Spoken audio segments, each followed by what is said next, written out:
Hello students, Rajasthan university के BSc second year के zoology subject के प्रैक्टिकल में हम परमानेंट स्लाइड्स का अध्ययन कर रहे थे और आज इसी क्रम में हम ऑर्थ्रोपोडा के जो नेक्स्ट स्पेसिमेन है परमानेंट स्लाइड्स हैं उनका अध्ययन करेंगे।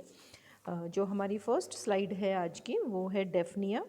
डेफनिया को कॉमनली जलपिस्सू भी कहा जाता है और जल पिस्सू का अर्थ होता है कि ये अलवणित जल में पाए जाने वाले जो ऑर्थ्रोपोडन्स होते हैं तथा जो उपवर्ग है सब क्लास है वह ब्रैंकियोपोडा होती है। और ब्रैंकियो का अर्थ होता है फ्लैट लीफ लाइक स्ट्रक्चर, पोडा उपांग, अर्थात इसमें जो वक्षीय उपांग होते हैं वो पत्ती के समान होते हैं। तो इन्हें जो इसका सब क्लास है वह ब्रैंकियोपोडा होता है तथा जो ऑर्डर है वह क्लैडोसीरा है। क्लैडोसीरा में जो शरीर है वो एक बाईवॉल्व्ड यानी कि द्विकपाटी कैरापेस से ढका रहता है ये, परंतु शीर्ष जो होता है वह बाहर की ओर निकला रहता है, इस कपाट या कवच से बाहर की ओर निकला रहता है। और जो आइज़ होती हैं दोनों ओर की आइज़ आपस में परस्पर संयुग्मित या फ्यूज़ होकर मीडियन आई मध्य नेत्र के रूप में होती हैं और नेत्र व्रंत का इसमें अभाव होता है, अर्थात शीर्ष से वो जुड़ी रहती हैं। ठीक है। और जो डेफनिया है, अब इसका जो मुख्य जो कैरेक्टर्स हैं कि हीमोग्लोबिन की उपस्थिति के कारण इसका जो ब्लड होता है वह लाइट पिंक कलर का होता है क्योंकि इनमें ब्लड पिगमेंट पाया जाता है। एंटीन्यूल्स जो हैं वो द्विशाखित होते हैं और उन पे सीटी या ब्रिसल्स लगे रहते हैं। और जो कैरापेस होता है वो धड़ को ढके रहता है और वक्षीय भाग पर 5 जोड़ी टांगें होती हैं जो कि बिल्कुल जैसे बताया ब्रैंकियोपोडा में वो बिल्कुल फ्लैट चप्पू के समान होती हैं। और उदर जो है स्पष्ट उदर इनमें नहीं पाया जाता, लेकिन जो वक्ष का जो पश्च भाग होता है वह उदरीय रूप में दिखाई देता है, अतः इसे फॉल्स एब्डोमेन या मिथ्या उदर भी कहते हैं और अन्य नाम इसको अब्रैप्टर दिया जाता है। तो इस प्रकार से ट्रू सेगमेंटेशन अगर बॉडी में देखें तो डेफनिया में नहीं दिखाई देता, यहाँ पे शीर्ष और जो पश्च भाग है वह दिखाई देता है। एंड जो होता है वो कॉर्डल सीटी होती है जो कि एक स्पाइन के रूप में बाहर की ओर निकला रहता है। डेफनिया में की जो एक सबसे मुख्य जो लक्षण होता है वह होता है साइक्लोमॉर्फोसिस। साइक्लोमॉर्फोसिस का अर्थ होता है, साइक्लो का अर्थ होता है कि चक्रीय परिवर्तन, अर्थात वे परिवर्तन जो कि आफ्टर सम इंटरवल वापस से दिखाई देते हैं। मॉर्फोसिस का अर्थ होता है कायांतरण या जो स्ट्रक्चरल चेंजेस आएंगे, मॉर्फोलॉजी में जो चेंजेस आएंगे। तो इसमें जैसे कि जो बसंत ऋतु होती है तब यह नुकीला हो जाता है और शरद ऋतु में यह गोलाकार हो जाता है, अर्थात ऋतु के अनुसार देह का जो आकार होता है वह बदलता रहता है। और इस जो फिनोमिना को कहा जाता है साइक्लोमॉर्फोसिस, इसे कहा जाता है। तो ये हो गया डेफनिया या जलपिस्सू। नेक्स्ट अब हम जो करेंगे ये क्रस्टेशियन लार्वल स्टेजेस होंगी।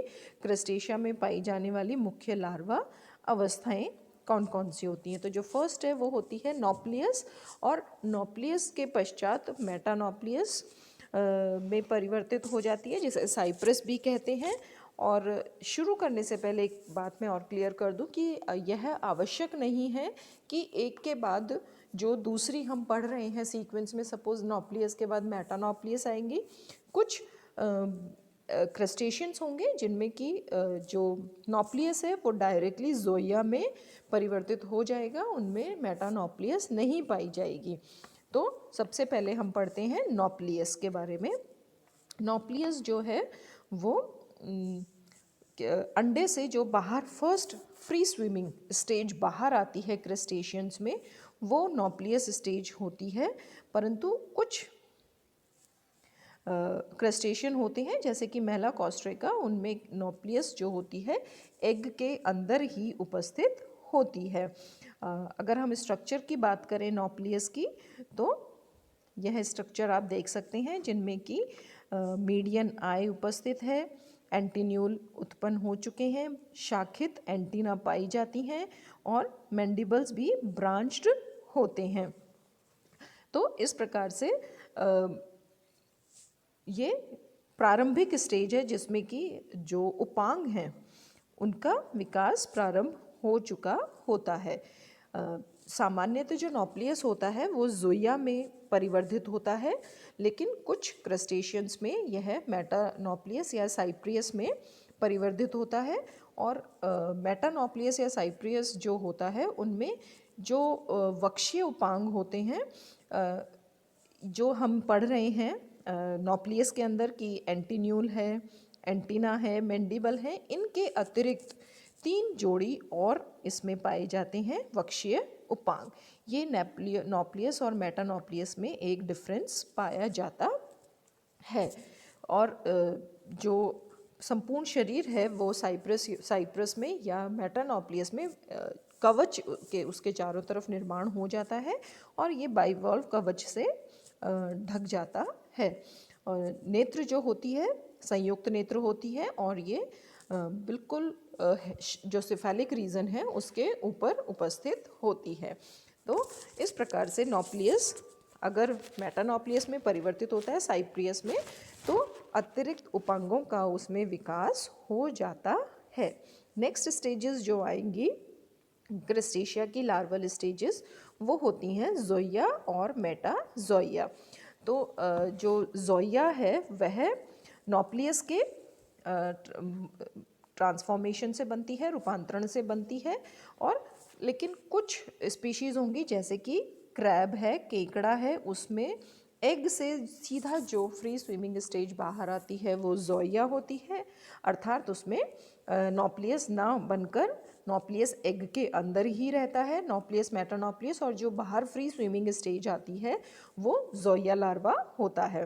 क्योंकि कैरापेस का निर्माण मेटानॉप्लियस में प्रारंभ हो गया है तो यहाँ पर सुस्पष्ट कैरापेस उपस्थित होता है और शीर्ष उससे बाहर की ओर निकला रहता है। इस चित्र में आप देख सकते हैं जो आईज होती हैं वो अब उनके नीचे व्रंत का निर्माण हो जाता है, अतः जो व्रंतयुक्त नेत्र उपस्थित होते हैं। वक्ष का अभी निर्माण स्पष्ट नहीं हुआ है, अतः यह अविकसित होती है, थोरेसिक भाग जो होता है। और उदर 6 खंडों का बना होता है, लेकिन इसमें अभी उपांग नहीं बनते। ये आप देख सकते हैं 6 सेगमेंट्स, लेकिन ये उपांग रहित होते हैं एब्डोमिनल। तो यहाँ पर हमें सिफेलिक रीजन और एब्डोमिनल रीजन क्लियर दिखाई दे रहे हैं स्लाइड में, लेकिन अभी थोरेक्स और वक्ष और उदरीय उपांगों का निर्माण अभी प्रारंभ नहीं हुआ है। इसके पश्चात ज़ोया के पश्चात जो नेक्स्ट स्टेज आती है वह मेटाज़ोया होती है और लगभग इन दोनों के जो लक्षण होते हैं वो समान होते हैं।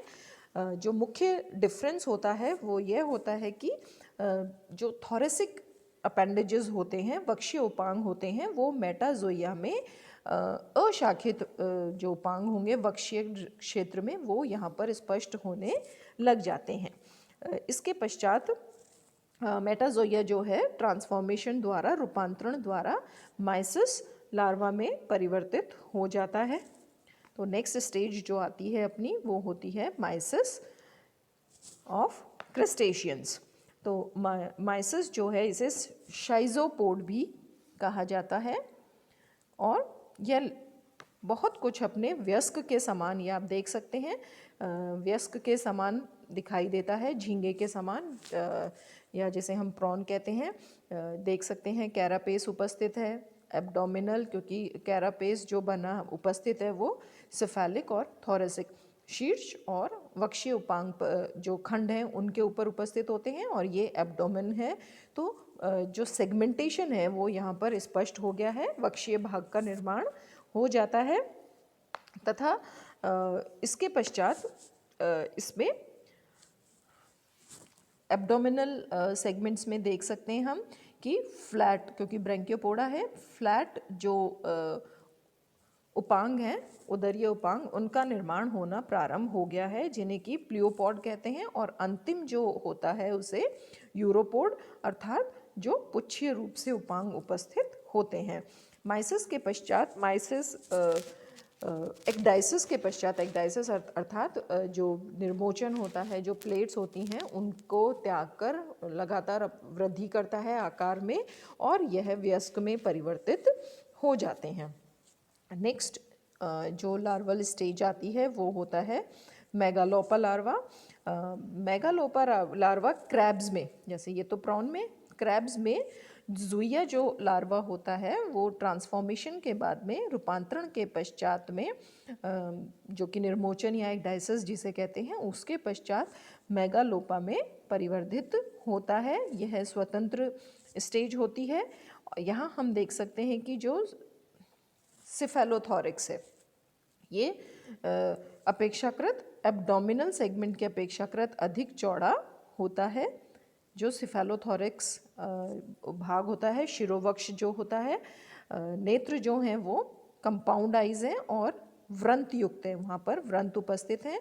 प्लियोपॉड्स यहाँ पर उपस्थित होते हैं। प्रत्येक एब्डोमिनल सेगमेंट में 6 एब्डोमिनल सेगमेंट होते हैं और सबके प्रत्येक एब्डोमिनल सेगमेंट में प्लियोपॉड उपस्थित होते हैं। तो इस प्रकार से ये मेन जो थी क्रस्टेशियन लार्वल स्टेज थी ऑर्थ्रोपोडा में। जैसा आपको लास्ट क्लास में बताया गया था, प्लेन शीट पे हमें डायग्राम बनाना है, सिर्फ पेंसिल का यूज़ होगा और इसके सामने जो लाइनिंग शीट होगी वहाँ हमें इनका डिस्क्रिप्शन लिखना होगा। आप एक शीट पे 2 डायग्राम्स बना सकते हैं इस तरह से बीच में पार्टीशन करके। Thank you and have a nice time.